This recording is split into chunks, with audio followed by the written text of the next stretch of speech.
चलो ये बताओ, क्या सभी मुझे सुन सकते हैं? यस और नो? बोलो बोलो बोलो, कम ऑन।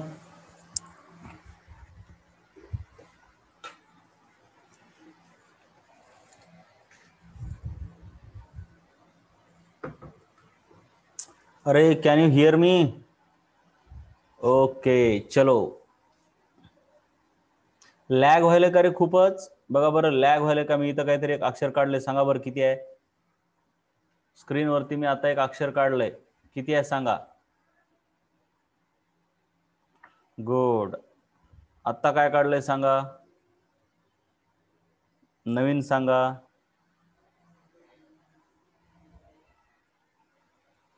ठीक आहे.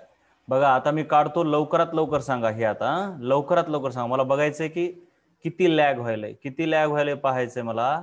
आता सर्वांनी लक्ष द्या आणि सांगा. हे बघा काढलं, सांगा की कोणतं काढलंय, कोणतं काढलंय सांगा. राईट, चलो ठीक आहे, एवढा काही लॅग नाहीये. तर आपण काल बघत होतो, ह्यांना जर अरेंज करायचं असेल तर आपल्याला काही नंबरिंग द्यावी लागेल. ठीक आहे ना, आपण हे नंबरिंग दिली होती आणि मग ह्या नंबरिंग नुसार आपण ठरवलं. हे बघा सर्वात छोटं दिसतंय कोण, 4. 4 पेक्षा हे छोटं आहे, मग याला आपण सर्वात छोटं मानलं. त्याच्यानंतर 3 नंतर हे बघा 4 वर आहे, मग थोडा मोठा. मग फॉस्फरस किती आहे, 5. मग कोण आहे, P3-6 आणि हे Si4+7. P3- पेक्षा Si4+ का? कारण हे दोन आयसो इलेक्ट्रॉनिक स्पीसीज आहेत आणि आयसो इलेक्ट्रॉनिक स्पीसीज मध्ये मागचा मोठा असतो, पुढचा छोटा असतो. तर हे आपलं ॲटॉमिक रेडियस आणि आयोनिक रेडियस ह्या चॅप्टरचा मेजर पार्ट ह्याच्यातच जातो. लॉजिकल आहे. आता आपल्याला पाहायचं आहे आयोनायझेशन इंथॅल्पी. बघा, आयोनायझेशन इंथॅल्पी किंवा आयोनायझेशन एनर्जी, त्यालाच आयोनायझेशन पोटेन्शियल असं पण म्हणतात. मी तुम्हाला एक साधी गोष्ट सांगितली होती, प्लस आणि त्याच्या भोवती इलेक्ट्रॉन फिरतोय तो असतो मायनस. मग मी तुम्हाला हे पण सांगितलं होतं, ह्या दोघांमध्ये अट्रॅक्शन आहे. ठीक आहे, मी तुम्हाला हे एक सांगितलं होतं की अट्रॅक्शन मध्ये म्हणजे गोष्ट कळली पाहिजे, आपोआप आणि बळजबरीने. मग इलेक्ट्रॉन न्यूक्लियसकडे आपोआप जाईल का बळजबरीने, म्हणजे ऑटोमॅटिकली और फोर्सफुली? इलेक्ट्रॉन न्यूक्लियसकडे त्याचं जाणं ऑटोमॅटिक असेल का फोर्सफुली? न्यूक्लियस प्लस आहे, इलेक्ट्रॉन मायनस आहे. ऑटोमॅटिक और फोर्सफुली? Yes, automatic. परंतु जर त्याला दूर न्यायचं म्हटलं तर फोर्सफुली होणार. मग ऑटोमॅटिक जे काम होतं त्याच्यामध्ये ताकद लावायची गरज नाही.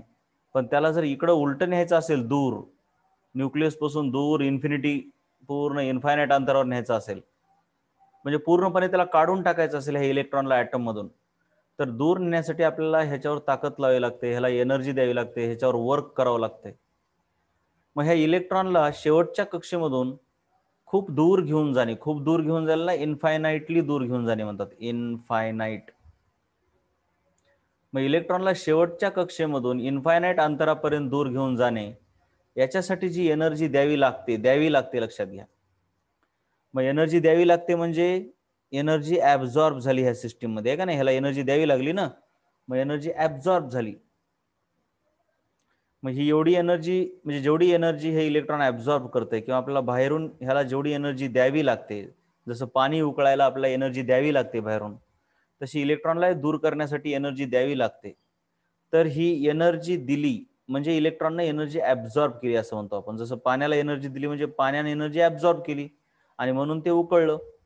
तर एनर्जी द्यावी लागते. एनर्जी ऍब्झॉर्ब केल्यावर हे पुढे निघून जाते. एनर्जी ऍब्झॉर्ब केल्यावर हे असं इन्फिनिटीला निघून जाते, पूर्णपणे मुक्त होतं ॲटम पासून. तर त्याला पूर्णपणे मुक्त करण्यासाठी जेवढी एनर्जी द्यावी लागते त्याला आयोनायझेशन एनर्जी म्हणतात. का? कारण ह्याच्यामधून इलेक्ट्रॉन काढून टाकला की हे आयन मध्ये कन्वर्ट होतो. ते तर आपण बघितलंय, ॲटम मधून इलेक्ट्रॉन काढून टाकला किंवा ॲटमला इलेक्ट्रॉन दिला की त्याचं कन्व्हर्जन आयन मध्ये होते. म्हणून आयोनायझेशन एनर्जी किंवा आयोनायझेशन इंथॅल्पी पण म्हणतात. एनर्जीला एक दुसरा शब्द आहे ढोबळमानाने, इंथॅल्पी. पण एनर्जी आणि इंथॅल्पी मध्ये काय फरक आहे ते तुम्हाला 12वी मध्ये कळेल, थर्मोडायनामिक्स मध्ये, किंवा 11वीतच कळेल. ठीक आहे. हॅलो.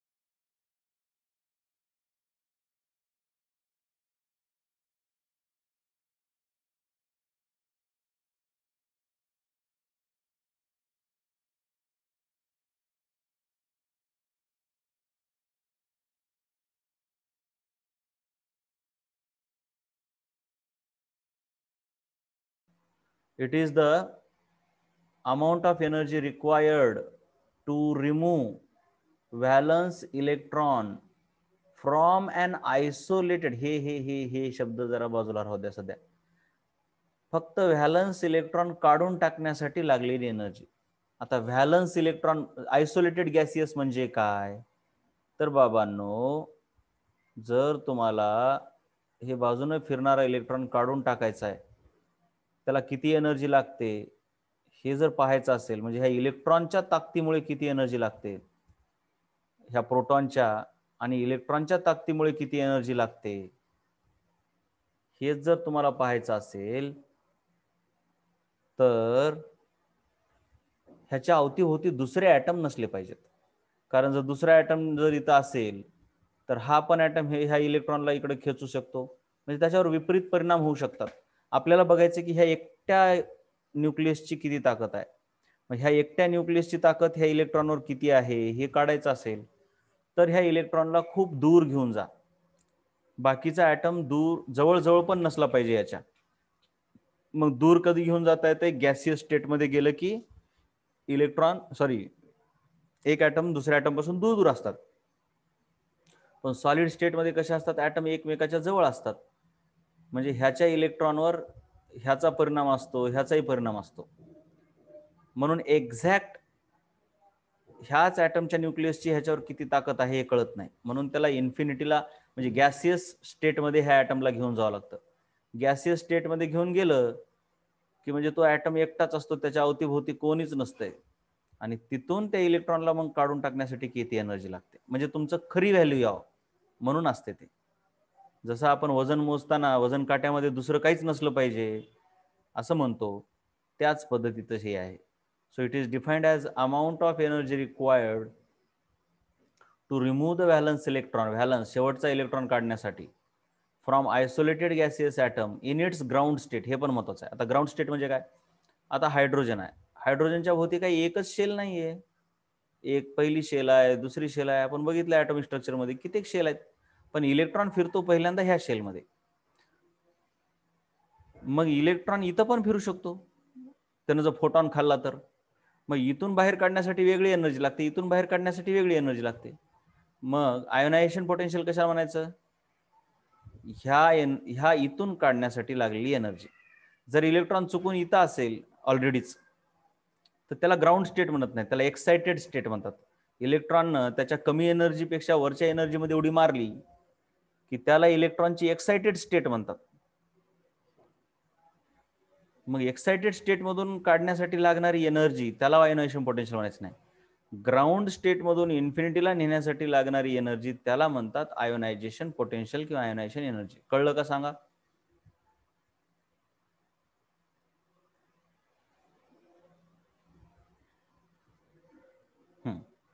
त्याच्यानंतर आता इथं काही गोष्टी महत्वाच्या आहेत. ॲटमच्या शेवटच्या कक्षेमधून इलेक्ट्रॉन काढण्यासाठी आपण ॲटमला एनर्जी द्यायलो, म्हणजे ॲटम तो एनर्जी ॲब्झॉर्ब करायला आहे. ॲटम इलेक्ट्रॉन दोघं मिळून ती एनर्जी ॲब्झॉर्ब करत आहेत. मग ज्या रिॲक्शनमध्ये एनर्जी ॲब्झॉर्ब होते त्यावेळेस त्या ठिकाणी डेल्टा एच पॉझिटिव्ह असते, हे आपल्याला माहित असलं पाहिजे.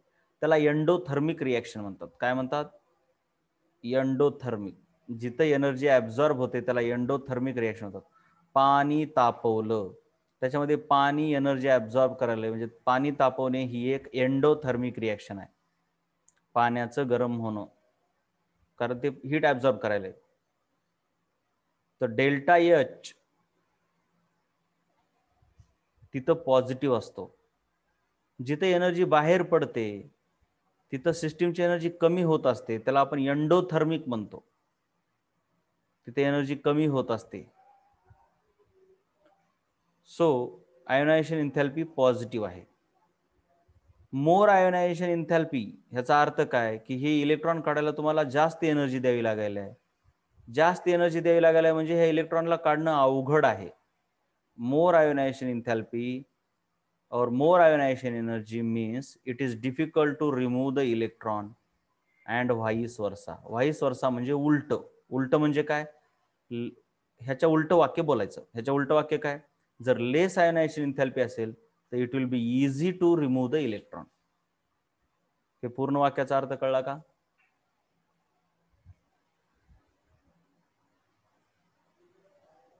त्याच्यानंतर फॅक्टर्स अफेक्टिंग आयोनायझेशन एन्थॅल्पी काय नाही, तेच nuclear charge, number of shells, electron electron repulsion, screening effect.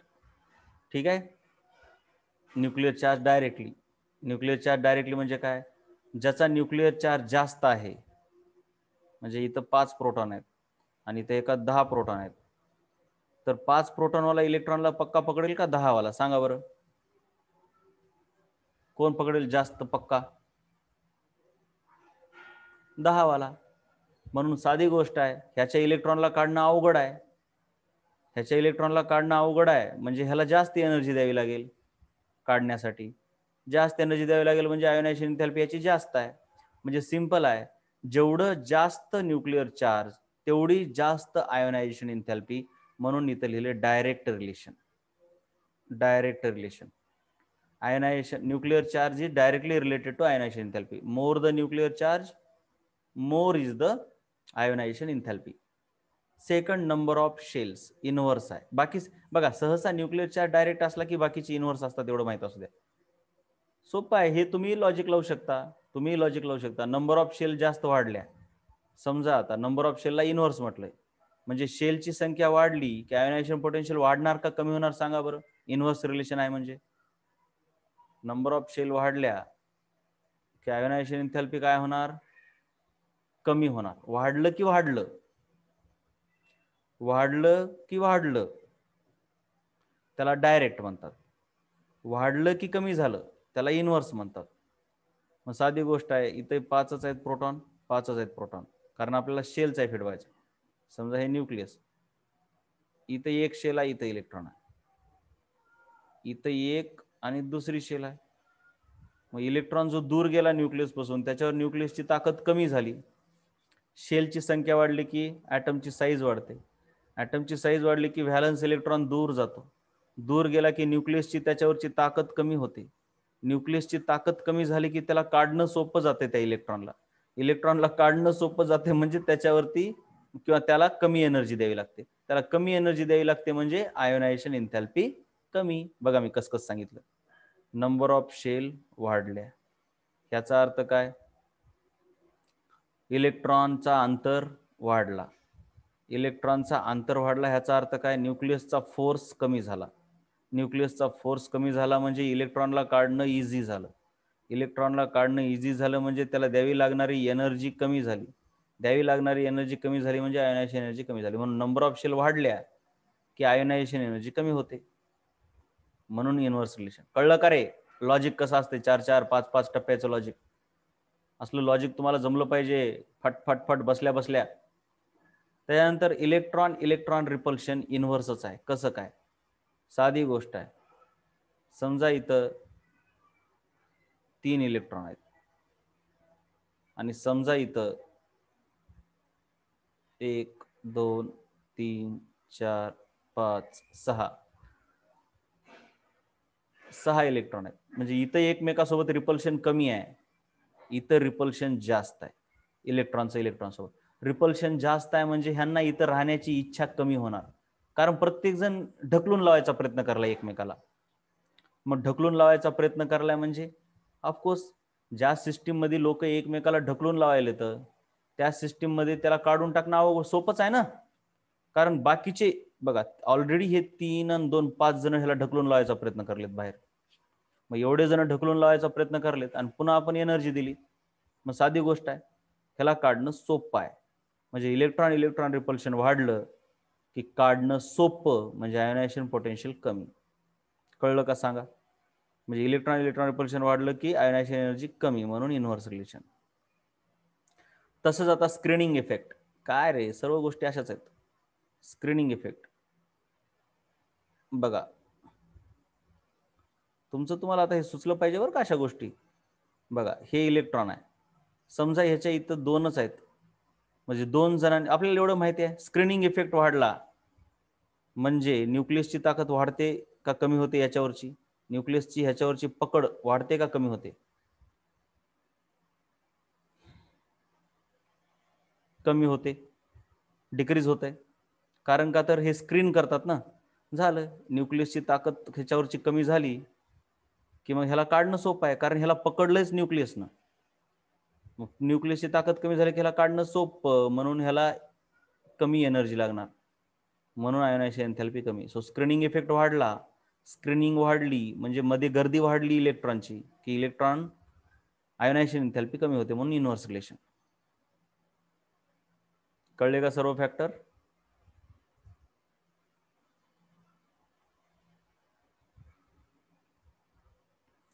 त्याच्यानंतर आता बघायचं आपल्याला ionisation energy 1, ionisation energy 2. Ionisation energy 1 म्हणजे काय? समजा एखाद्या, आता ॲल्युमिनियम आहे, ॲल्युमिनियमकडे इलेक्ट्रॉन किती आहेत बघा.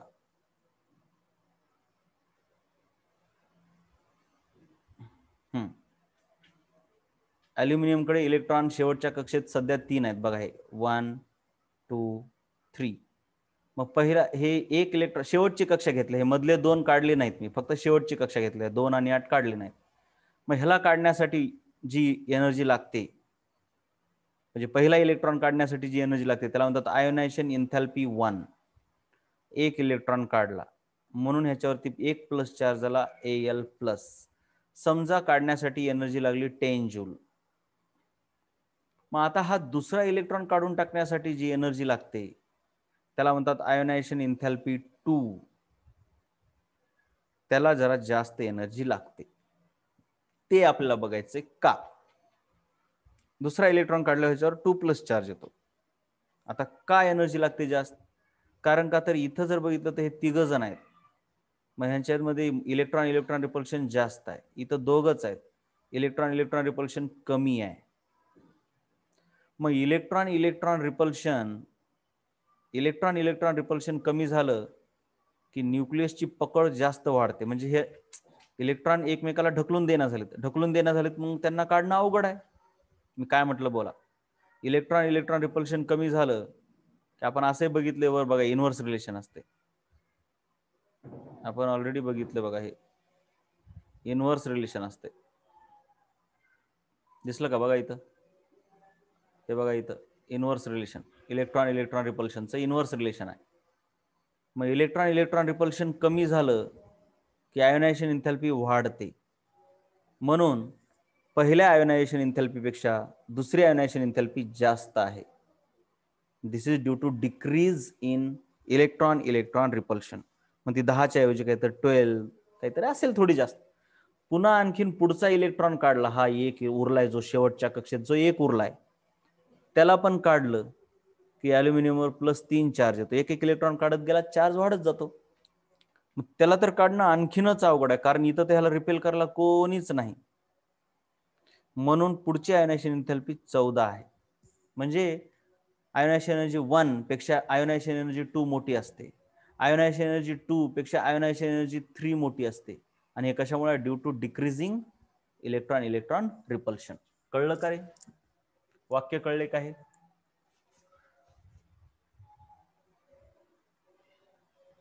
त्याच्यानंतर आता आपण पुढे बघूया.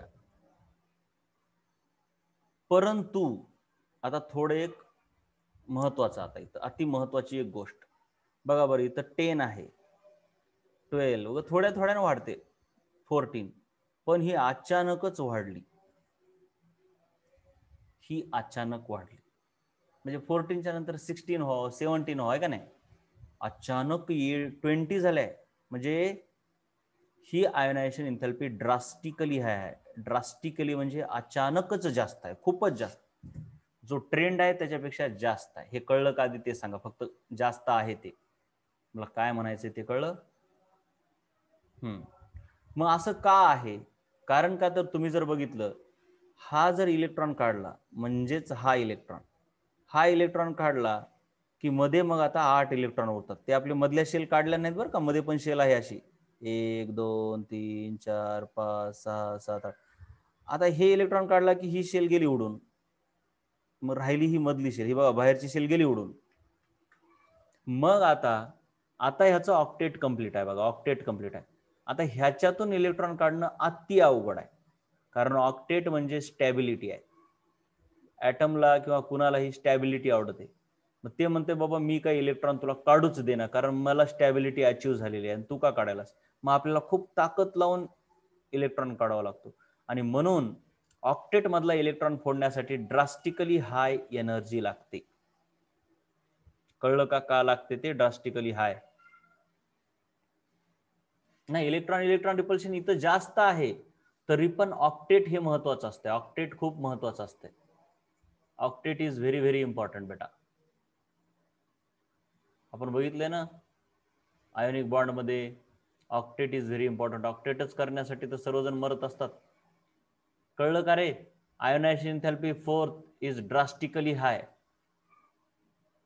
मग आता पुढे मग आपल्याला एक कळत असेल, जर शेवटच्या कक्षेमध्ये 3 इलेक्ट्रॉन्स असतील तर पहिला काढणं, त्याच्यापेक्षा दुसरा काढणं थोडा अवघड आहे, त्याच्यापेक्षा तिसरा काढणं थोडा अवघड आहे, पण चौथा काढणं अति अति अति अवघड आहे.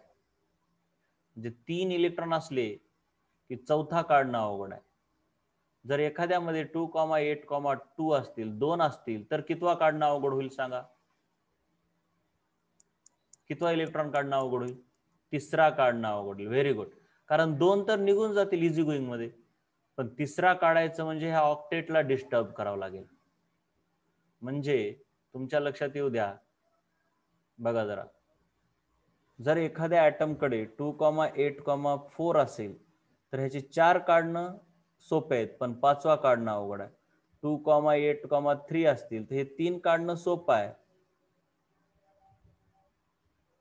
हा, ऑक्टेट कंप्लीट असेल तर सहसा करत नाही, पण खूप जास्त एनर्जी दिल्यावर करतो. खूप जास्त एनर्जी द्यावी लागते, खूप जास्त, अति जास्त, म्हणून तर ड्रास्टिकली हाय आहे. म्हणजे 3 असतील तर 3 एनर्जी तेवढ्या नसतात, पण चौथी एनर्जी खूप जास्त असते. म्हणजे जर शेवटच्या कक्षेमध्ये n इलेक्ट्रॉन असतील तर ते n काढणं सोपं आहे, पण n+1 काढणं अवघड आहे. कळलं का रे हे वाक्य. हे वाक्य कळलं का.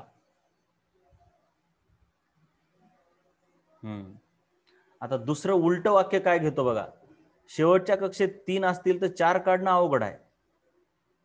आता ह्याच्या उलट मी काय म्हणतो, जर शेवटच्या कक्षेत जर चौथा काढणं जर अवघड असेल इलेक्ट्रॉन, तर ह्याचा अर्थ त्याच्यामध्ये 3 व्हॅलन्स इलेक्ट्रॉन होते. हे कळलं का. उलटा अर्थ कळला. हा, ऐसा उलटा. मग मी काय म्हणू शकतोय, जर एखाद्याची पहिली, दुसरी, तिसरी यंथ आयोनायझेशन एनर्जी खूप जास्त असेल, यंथ, आता तुम्हाला हे तर कळेल, चौथी आयोनायझेशन एनर्जी खूप जास्त आहे, म्हणजे चौथ्या इलेक्ट्रॉनला काढणं खूप अवघड आहे, तर ह्याच्यावर तुम्ही काय म्हणतात, त्याच्या शेवटच्या कक्षेत 3 होते. जर त्याची यंथ आयोनायझेशन एनर्जी खूप जास्त असेल तर त्याच्या शेवटच्या कक्षेत n-1 इलेक्ट्रॉन होते, असं म्हणू शकता का. Yes or no. मग तेच वाक्य दिलेत. चौथी आयोनायझेशन एनर्जी खूप जास्त आहे, म्हणजे याचा अर्थ त्यात 3 व्हॅलन्स इलेक्ट्रॉन होते. यंथ आयोनायझेशन एनर्जी जास्त आहे, अति जास्त, बरं का, ड्रास्टिकली आहे. तसं तर आयोनायझेशन एनर्जी वाढतच जाते, पण ड्रास्टिकली हाय असेल तर याचा अर्थ त्याच्याकडे n-1 इलेक्ट्रॉन होते.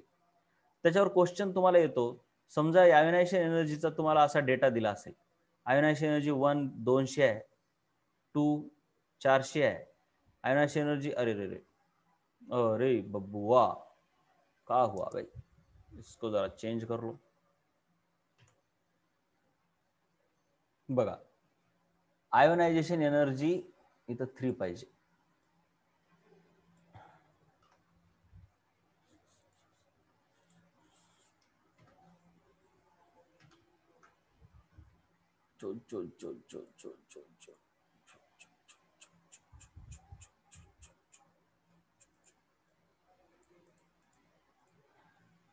आयोनायझेशन एनर्जी 3 ही ड्रास्टिकली हाय आहे. बघा, तुमच्या लक्षात येत असेल, हे बघा, इथून इथं 200 वाढायला आहे, इथून इथं बघा अचानकच वाढली बघा ही 600. म्हणजे ही आयोनायझेशन एनर्जी ड्रास्टिकली हाय आहे. तिच्यापेक्षा ही जास्त आहे, पण 200 जास्त आहे, अशी अचानक वाढली नाही. So ionisation energy 3 is drastically high. याचा अर्थ जर nth असेल तर n-1 इलेक्ट्रॉन. मग तिसरी इलेक्ट्रॉनला काढणं खूप अवघड आहे, म्हणजे त्याच्या व्हॅलन्स कक्षेमध्ये 2 इलेक्ट्रॉन आहेत असं म्हणता येते का? Yes or no?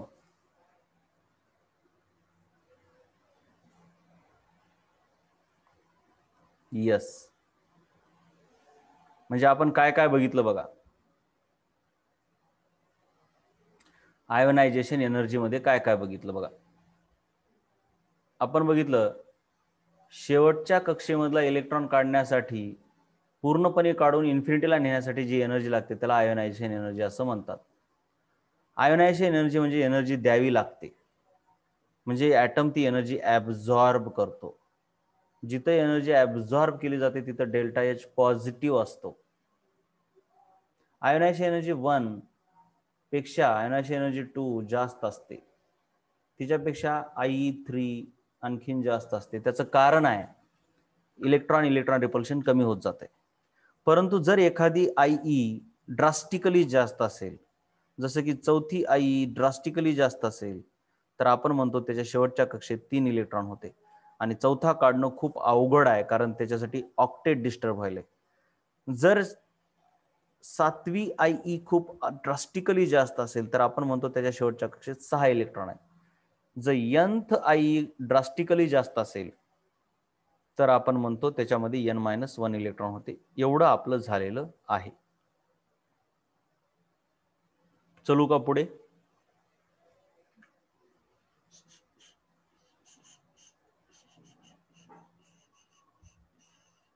आता पुढे बघा.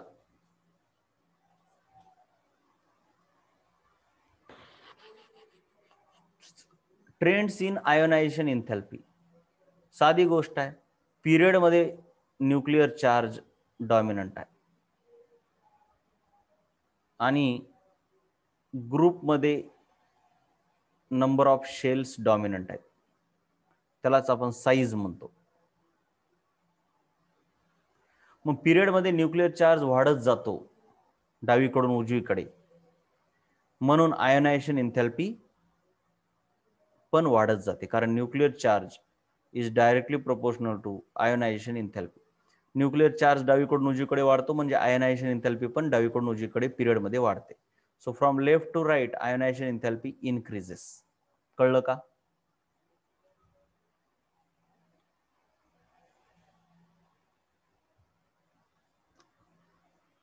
तर ह्याला काही एक्सेप्शन आहेत.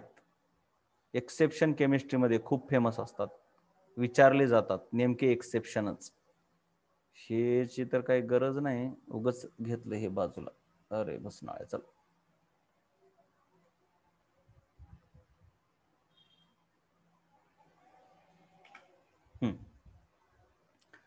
आता जर आपण दुसरा पिरियड बघितला तर काय आहे बघा. दुसरा पिरियड इथं काढला, हे डिंग डिंग डिंग इथं काढला. हे जे काढलाय ते दुसरा पिरियडच आहे.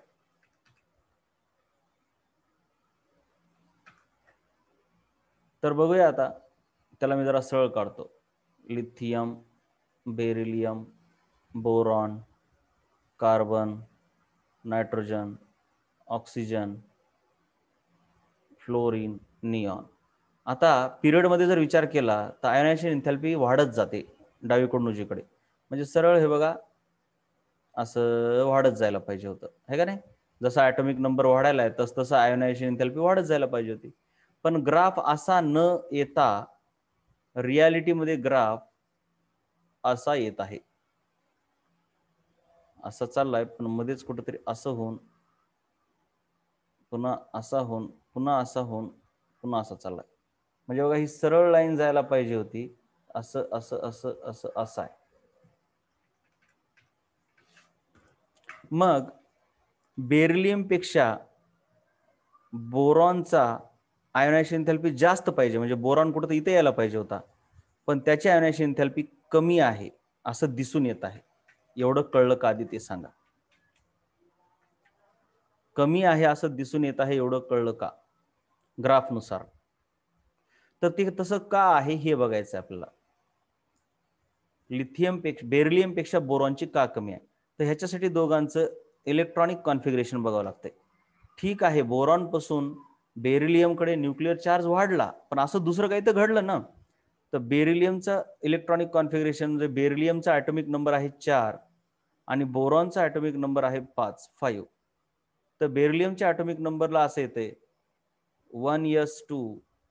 ते 1s2चं सोडून द्या, काही गरज नाही. बरं ठीक आहे, 1s2 2s2. आणि बोरॉनचं काय येतंय 1s2 2s2 2p1. म्हणजे हे बघा 1s2 2s2 आणि इथं 1s2 2s2 आणि हे 2p1. मग आता काय याला काढणं सोपं आहे. जरा नीट लक्ष द्या मी काय म्हणतोय ते. सॉरी, याला काढणं सोपं आहे कारण बोरॉन मध्ये 2p मधला काढावा लागेल, तर बेरिलियम मधला इथला काढावा लागेल. का? तर 2p हा न्यूक्लियस पासून थोडा दूर आहे, म्हणून इथला इलेक्ट्रॉन काढणं सोपं आहे, जबकि इथला इलेक्ट्रॉन काढणं अवघड आहे. ठीक आहे, कारण हे न्यूक्लियस पासून थोडंसं दूर आहे. विसरू नका, न्यूक्लियस पासून थोडंसं दूर आहे. 2p हे 2s पेक्षा दूर आहे ना, मग ह्याला काढणं जरा सोपं आहे, म्हणून ह्याची आयनायझेशन एंथॅल्पी कमी आहे.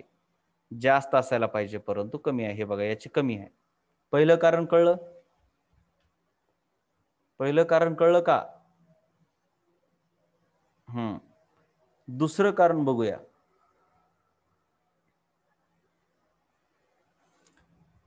नायट्रोजन पेक्षा ऑक्सिजन जास्त असायला पाहिजे, कारण नायट्रोजनच्या पुढे आहे बघा ऑक्सिजन, पण ऑक्सिजनचं कमी आहे आयोनायझेशन एंथॅल्पी. काय कारण आहे? नायट्रोजनचं जर इलेक्ट्रॉनिक कॉन्फिगरेशन बघितलं तर 7 इलेक्ट्रॉन सहित 1s2 सोडून द्या, आता 2s2 2p3 आहे. तर ऑक्सिजनचं 1s2 2s2 2p4 आहे. जर ह्यांचं प्रॉपरली डिटेलमध्ये जर बघितलं आपण इलेक्ट्रॉनिक कॉन्फिगरेशन, तर काय दिसतंय?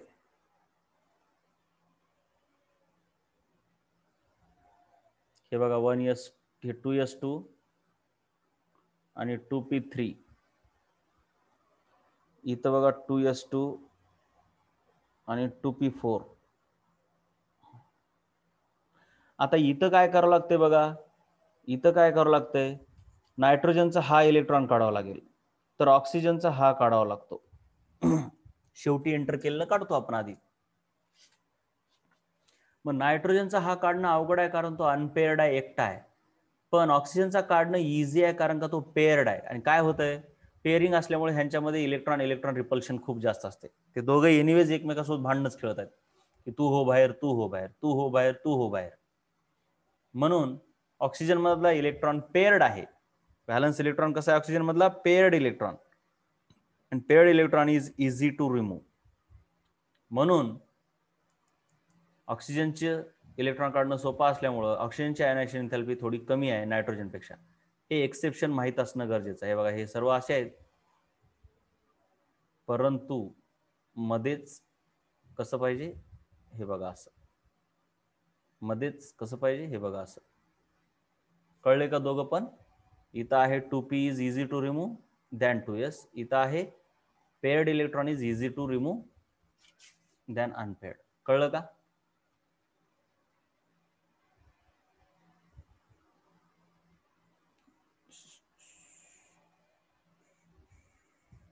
अरे कळलं का सांगा?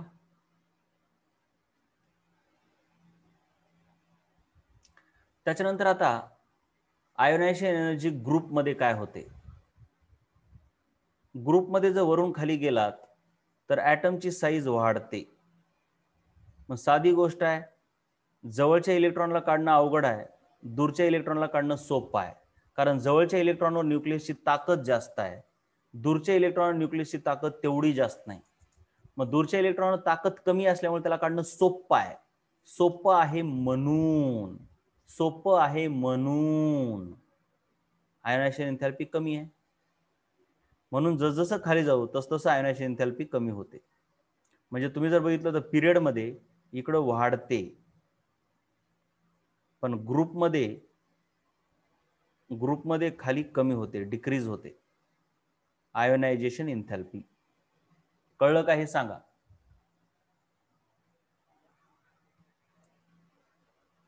अरे बोला रे. बघा, आयोनायझेशन एन्थॅल्पी तुम्हाला बोललेच तुम्ही. बघा इकडं छोटा ऍटम आहे आणि मोठा ऍटम आहे. ह्याच्या जवळ इलेक्ट्रॉन आहे, ह्याच्या दूर आहे. हे E2 म्हणूया, हे E1 म्हणूया. ताकद कुणावर जास्त आहे सांग फटफट. ताकद कुणावर जास्त आहे न्यूक्लियसची?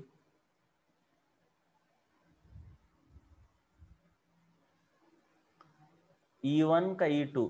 अरे बाबा, आता ह्याचं कसं डोकं बघा आता तुमचं. E2 वर कशी जास्त असेल? अरे E2 दूर आहे की काय बाबा, मला कळत नाही यार. तुम्ही मॅग्नेट इथं घ्या, एक प्लस चार्ज जाऊ द्या, इथं एक मायनस घ्या, प्लस आणि मायनस, ताकद फोर्स कुठं जास्त असेल रे म्हणत्या पहिल्या सिच्युएशन मध्ये. हा, म्हणजे कुठं लॉजिक लावता, कसं लावता, तुम्हाला कुठून असलं लॉजिक सुचतंय मला आणखीनही कळत नाही कसं लॉजिक. अरे बाबा, जवळच्यावरती जास्त ताकद लावेल ना न्यूक्लियस, दूरच्यावर लावेल का? मग ह्याच्यावरती ताकद कमी आहे. मग कुणाला बाहेर काढणं सोपं आहे? E2 ला बाहेर काढणं सोपं आहे, कारण तो दूर आहे, त्याच्यावर ताकदच नाही न्यूक्लियसची. म्हणून ग्रुपमध्ये वरून खाली गेलं की साईज वाढते. साईज वाढल्यामुळे न्यूक्लियसची व्हॅलन्स इलेक्ट्रॉनवरची ताकद कमी होते आणि त्याला काढणं सोपं जातंय. त्याला काढणं सोपं जाते म्हणून आयोनायझेशन एन्थॅल्पी कमी होते. कळलं?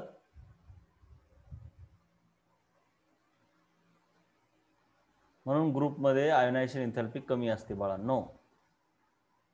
मग तुम्ही जर बघितलं तर ग्रुपमध्ये जर बघितलं, लिथियम, सोडियम, पोटॅशियम, रुबिडियम आहेत ना हे ग्रुपमध्ये, मग त्यांची आयोनायझेशन एन्थॅल्पी कमी होत जाते बघा, कमी होत चालले डिचिक डिचिक. पण सुरुवातीला जेवढ्या फास्ट कमी झाल्या तेवढ्या फास्ट नंतर कमी होत नाही, हे पण लक्षात ठेवा. त्याचं कारण आहे तर स्क्रीनिंग इफेक्ट असतो, एवढंच लक्षात ठेवा. कारण इथून पुढे डी ब्लॉक सुरू होतो बघा, आहे का नाही, पोटॅशियम पासून पुढे होतो का नाही, इथून पुढे सुरू. आता हे पार्ट असं लागते, डी ब्लॉक कुठं आहे, एस ब्लॉक कुठं आहे, पार्ट म्हणजे पार्ट. मग तुम्ही जर बघितलं, ओके बघा, आता बघितलं म्हणजे आता बघा, चला. तर एखाद्या पिरियडमध्ये, आता ग्रुपमध्ये मी काय सांगितलं, आयोनायझेशन एन्थॅल्पी कमी होते, पिरियडमध्ये वाढते. ग्रुपमध्ये कमी होते, पिरियडमध्ये वाढते. ठीक आहे. आता उद्या बघूया आपण बाकीचं. हा जो ग्राफ आहे ना, हा ग्राफ आपण उद्या बघूया, आज काही कळायचा नाही, तरी मी थोडं सांगतो. बघा, ग्रुपमध्ये थोडी अशी कमी होते, नंतर जरा स्लोली कमी होते बरं का.